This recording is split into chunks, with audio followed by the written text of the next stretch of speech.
Jadi atensi Laksamana, anak korban penembakan oknum TNI al-bongkar aib polisi, katanya Senpi bohongan.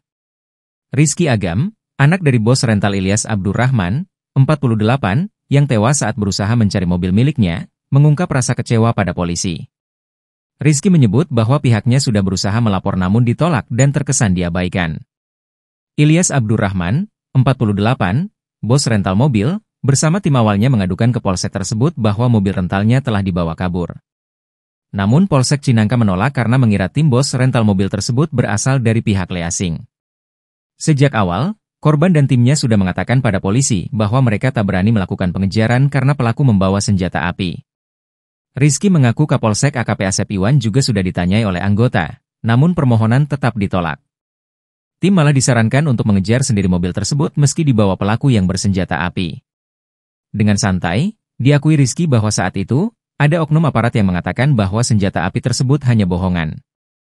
Padahal kami tahu bahwa mobil tersebut memiliki senjata api, tapi respons dari petugas yang piket pada malam itu mengatakan bahwa senjata api itu hanya bohongan, ujarnya. Terkait hal ini, Kapolsek Cinangka AKP Asep Iwan mengaku tak bermaksud menolak permintaan pendampingan dari korban. AKP Asep beralasan bahwa saat dikonfirmasi, orang-orang yang datang mengaku bahwa mereka dari pihak leasing.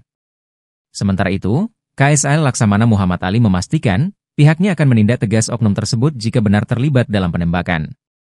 Ali belum mendapat laporan lengkap mengenai kasus yang menimpa anggotanya. Namun ia menjamin penanganan perkara akan transparan dan pelaku akan dihukum sesuai aturan yang berlaku.